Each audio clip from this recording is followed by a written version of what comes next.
State asset. What do you think of when you hear the word state asset? Land, buildings, or natural resources? All of these answers are included in state asset. Who actually manages it?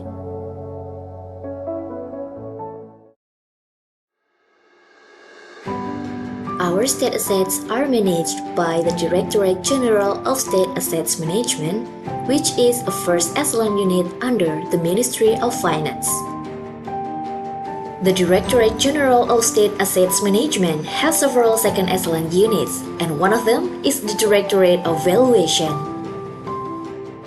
The Directorate of Valuation has the task of formulating and implementing technical standardization policies in the field of valuation. Our vision is to be a professional valuer for the greatest prosperity of the people. Our steps in achieving these visions are to optimize state revenue and expenditure efficiency through evaluation effectiveness, to realize a fair value of state assets that can be used as a reference for various purposes, to realize quality valuation regulations and standards, to realize professional valuer, to improve quality assurance of valuation implementation and valuer development, and to realize a reliable valuation database. The Directorate of Valuation consists of 3 subdirectorates: the Subdirectorate of Property and Natural Resources Valuation Standardization, the Subdirectorate of Business Valuation Standardization, the Subdirectorate of Valuation Development, Quality Management and Analysis, and the Functional Position Group. Subdirectorate of Business Valuation Standardization has the task of carrying out policy formulation and technical standardization, analysis, and policy evaluation in the field of business valuation. Subdirectorate of Development, Quality Management, and Valuation Analysis has the task of quality and implementing development, governance, quality management, analysis, management, monitoring, and evaluation in the field of valuation.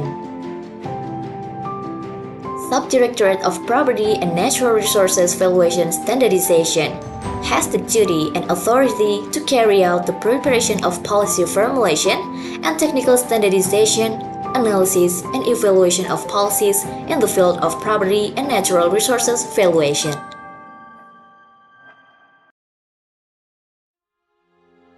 Since 2009, Directorate General of State Assets Management valuers have piloted the valuation of state assets in the form of natural resources, such as forests, production forest, nickel natural resources, geothermal natural resources, gold natural resources, coal natural resources, water resources, and marine and fisheries natural resources.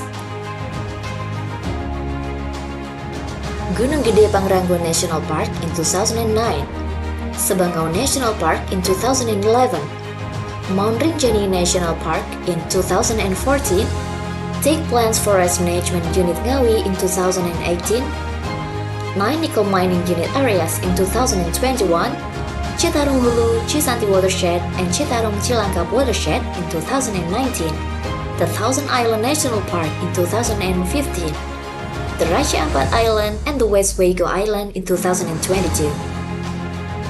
Valuer of Directorate General of State Assets Management will always improve the competence by continuing to conduct training, exercises, and increase knowledge. The valuer of Directorate General of State Assets Management will carry out an valuation of the timber sub-account for the benefit of fiscal potential and also for the preparation of balance sheet and other purposes required by the relevant ministries. Valuer of Directorate General of State Assets Management will conduct valuation on 2 production forests and 2 conservation forests. In addition to assessing timber stands, Valuer of Directorate General of State Assets Management will calculate carbon potential, hydrological value, tourism potential value, and other non-timber values. In carrying out the valuation, Valuer of Directorate General of State Assets Management will be accompanied by academics and coordinate with Ministry of Environment and Forestry, Perhutani, and Inhutani. The next valuation implementation plan will follow the work program of the relevant ministries of institutions so that the valuation results have usefulness and are used by the relevant ministries of institutions. The challenge of natural resource valuation is the lack of data, where the high need for the data in the natural resource valuation process makes data the main component must be available, so that the existence of limited data source can be one of the obstacles in the implementation of the natural resource valuation process. The second is the lack of competency, namely the lack of knowledge, skills, and consideration possessed.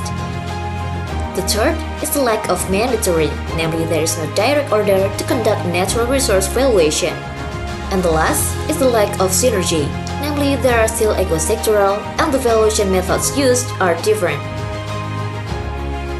In the future, Directorate of Valuation, especially natural resource valuation, can improve the competence of government valuer, recognize the result of natural resource valuation nationally and internationally, support sustainable natural resource management, improve better governance, and can increase non-tax state revenue in the natural resource sector. Direktorat penilaian. Go global, go stronger. Mantap. Yes. Yes. Do.